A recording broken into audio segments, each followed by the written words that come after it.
మిత్రులందరికీ నా నమస్కారం సార్. మా బాబు 368 ర్యాంకు సాధించాడు. ఎన్నో పోటీ పరీక్షలకు పాల్గొన్నాడు. అన్ని దగ్గరకు వచ్చి నోటి కాడికి వచ్చి ముద్ద నోటి దగ్గరకు వచ్చిపోయినా కూడా బాబు డిసప్పాయింట్ కాలేదు.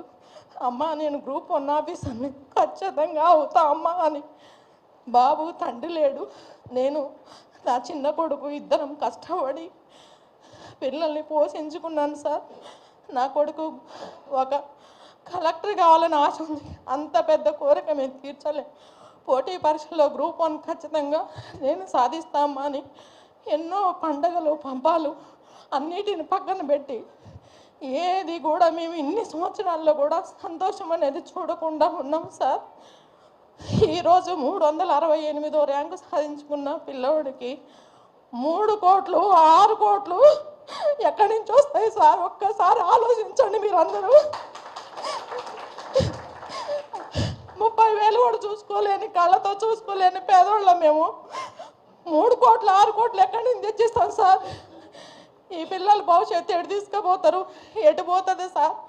ఈ టీవీలు చూస్తుంటే, ఈ వాట్సాప్లో చూస్తుంటే భయం అవుతుంది సార్. తండ్రి కోల్పోయిండు, నా బాబుకి నేను కూడా దూరం అయిపోతున్నా అన్నంత ఆవేదన ఉంది సార్. దయచేసి ఎక్కడైనా మేము 10 రూపాయల బిళ్ళ ఈ ప్రభుత్వంలో పెట్టి ఉంటే నా పిల్లోడికి జాబ్ వద్దు సార్. అందరినీ దయచేసి పేరు పేరు నమస్కారం చేస్తున్నా సార్. ఇది నా తల్లిగా నా వేదన సార్. నా కుటుంబంలో ఈరోజు కష్టపడి తండ్రి లేకపోయినా పిల్లల్ని ప్రయోజకులు చేసిందని గర్వంగా చూసిన వాళ్ళందరూ ఈరోజు పోస్టులు అమ్ముకున్నారు. 3 కోట్లు 6 కోట్లకు అమ్ముడు పోయించి అంటే దారిలో తలెత్తుకొని తిరగలేకపోతున్నా సార్. నేను చిన్న స్కూల్లో, హై స్కూల్లో చిన్న పార్ట్ టైం ఉద్యోగం చేసుకుంటూ బతుకుతున్నాను సార్. నేను ఒక 11,700 జీతంతో తీసుకొని బతుకుతున్నాను. ఈరోజు నా కొడుకు గ్రూప్ 4 కూడా సాధించిండు.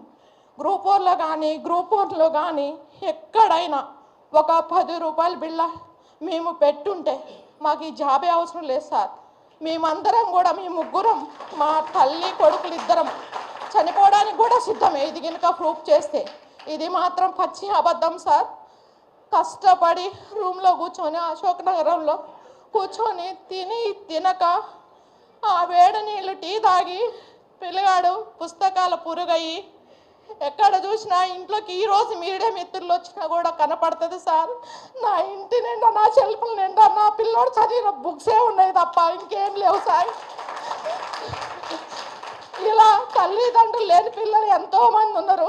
వాళ్ళని శోభ గురి కానికండి సార్. నాకు పెద్దగా తెలియదు, మాట్లాడటం రాదు.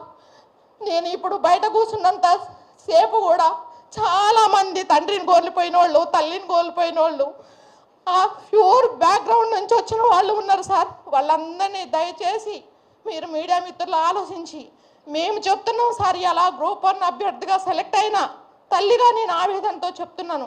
1 రూపాయి కూడా ఎక్కడన్నా మేము పెట్టి ఉంటే మాకు ఈ జాబే అవసరం లేదు సార్. మీడియా మిత్రులందరికీ నా నమస్కారం సార్. పెద్దలకు కూడా ఇక్కడ స్టేజ్ ఉన్న వాళ్ళందరికీ